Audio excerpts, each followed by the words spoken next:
They were almost surrounded. Not in theory, not on a map. In reality, hundreds of thousands of German soldiers were packed into a shrinking pocket of roads, villages, and fields. Tanks were running out of fuel.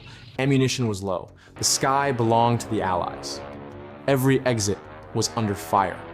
From the air, it looked finished, a perfect trap, the kind generals dream about for decades. And yet, the trap did not close. What happened in the Falaise Pocket was not just a battle. It was one of the greatest missed opportunities of the entire war. A moment when Nazi Germany stood on the edge of total collapse in the West and stepped back from it.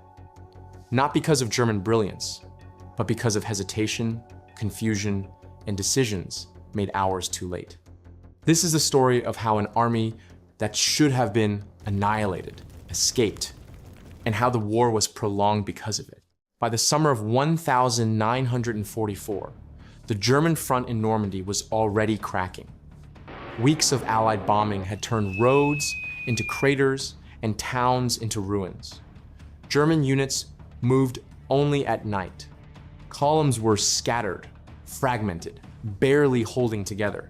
Commanders no longer talked about counterattacks, they talked about survival. The Allied breakthrough came like a hammer blow.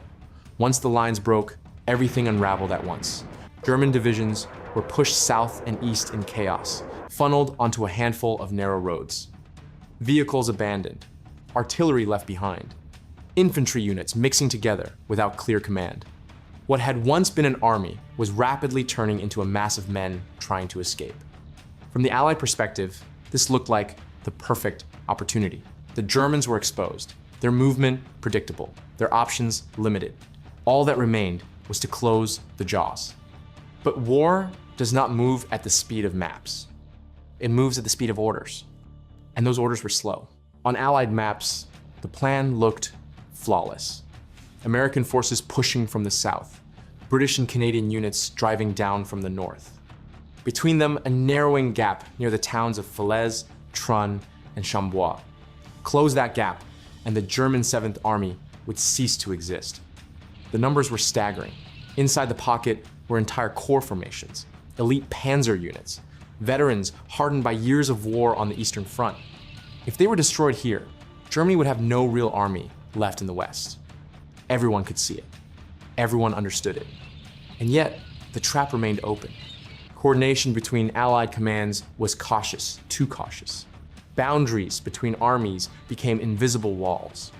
Units stopped when they reached their assigned lines, even when they could hear German columns moving just kilometers away. Requests to advance were delayed, clarifications were demanded, opportunities slipped away hour by hour. Inside the pocket, German commanders sensed it. They realized the Allies were hesitating. And hesitation in war is an opening. So they ran for it. What followed was not an organized retreat, it was a desperate exodus through fire. And the road out of Falaise was about to become one of the deadliest corridors of the entire war. At first, it did not feel like a disaster. It felt like confusion. Orders were still coming in, maps were still being updated, and the front lines still existed, at least on paper. German units were told the situation was difficult, but manageable, that there was still room to maneuver, that the gap in the West could be held, that withdrawal routes were open. And for a brief moment, many believed it. Columns continued to move along, narrow roads, tanks rolled through villages already half destroyed, and officers assured their men that this was only another temporary setback. But the battlefield was already changing faster than anyone could control. Allied forces were no longer attacking to push the Germans back. They were attacking to seal them in. Every village taken, every crossroads seized, was not about territory, it was about geometry, about shrinking space, about time running out. From the ground, it was almost impossible to see the full picture. Units fought their local battles without realizing they were becoming pieces inside a closing trap. By the time the pattern became clear, it was already too late. The roads began to choke.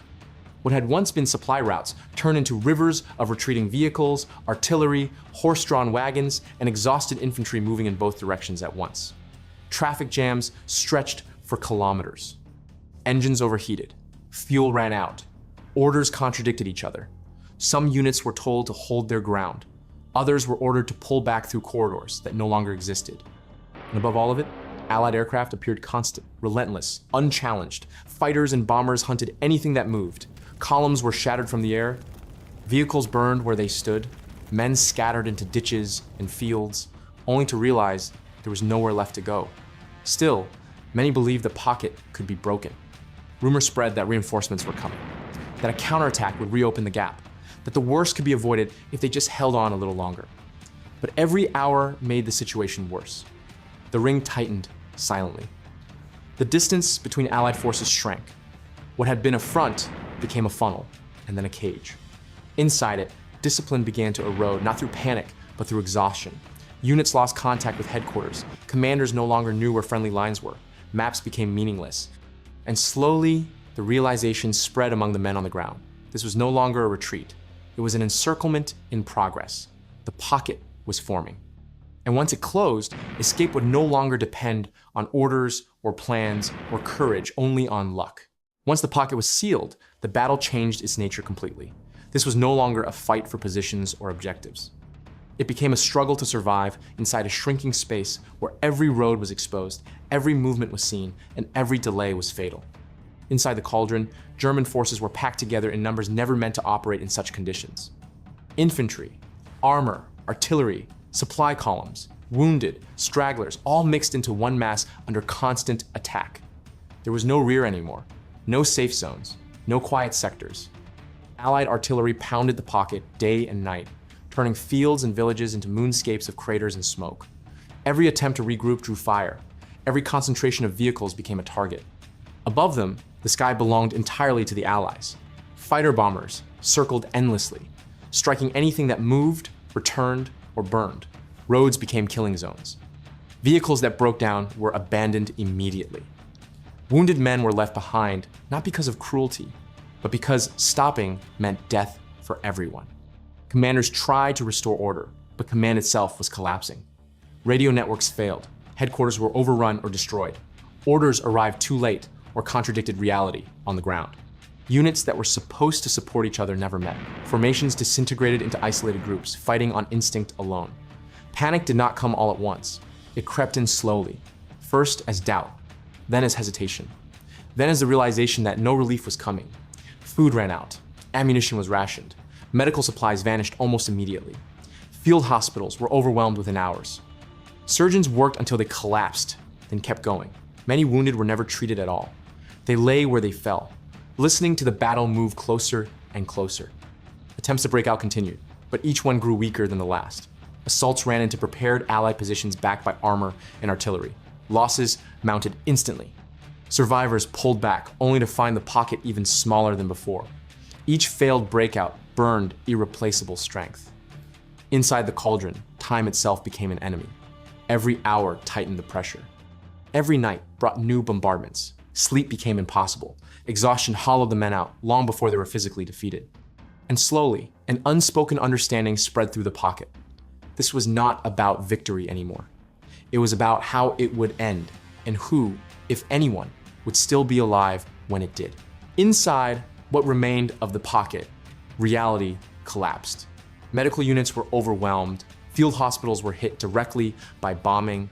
Wounded men lay in open fields with no shelter, no morphine, no water. Some begged to be left behind. Others tried to walk and collapsed after a few steps. Equipment littered the ground. Entire artillery batteries abandoned intact. Tanks blown up by their own crews. Staff cars crushed under tracks. Horses shot because there was no way to move them. The smell of burning fuel mixed with decay.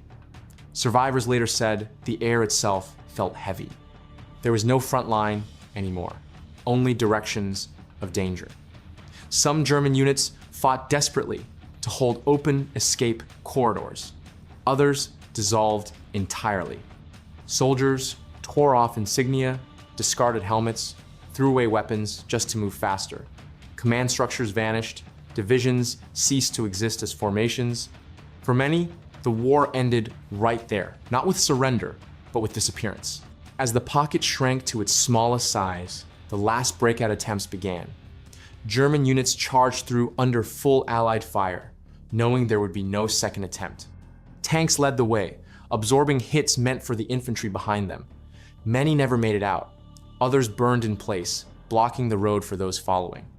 Allied artillery pounded the exits relentlessly. Shells fell without pause. Every crossing point became a killing zone. And yet, men kept coming, crawling, running, dragging each other through smoke and dust. Some escaped in organized groups. Many escaped alone. Thousands did not escape at all.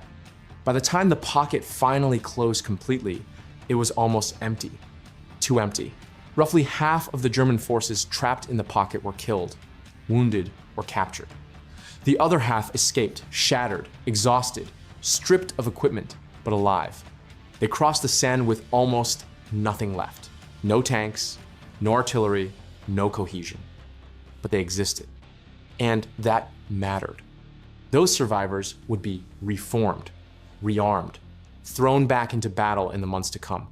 In the Netherlands, in the Ardennes, in Germany itself. The war did not end in Normandy because the Falaise Pocket failed to finish it. The Allies had won a massive victory, but not a decisive one. The failure at Falaise was not caused by one mistake. It was caused by many small ones. Caution where aggression was needed. Boundaries treated as walls. Fear of friendly fire outweighing fear of escape. Commanders waiting for perfect conditions in an imperfect war. No one wanted to take responsibility for a bold move, and so no one closed the jaws fast enough. History would later debate who was to blame, but the result was undeniable. An army that should have been annihilated was allowed to slip through. Falaise should have been the end, the moment when the Western Front collapsed beyond recovery. Instead, it became a brutal lesson, a reminder that wars are not won by opportunities, but by seizing them. Germany would fight on for months. Cities would burn. Hundreds of thousands more would die. And all of it traced back to a moment in Normandy, when the enemy was trapped and not finished. The Falaise Pocket stands as one of the most haunting what-ifs of the Second World War. A victory that was real, but incomplete. A disaster for Germany, but not final. An opening to end the war early left ajar. It is not remembered for what happened inside the pocket. It is remembered for what escaped it. And in war, sometimes what gets away changes everything.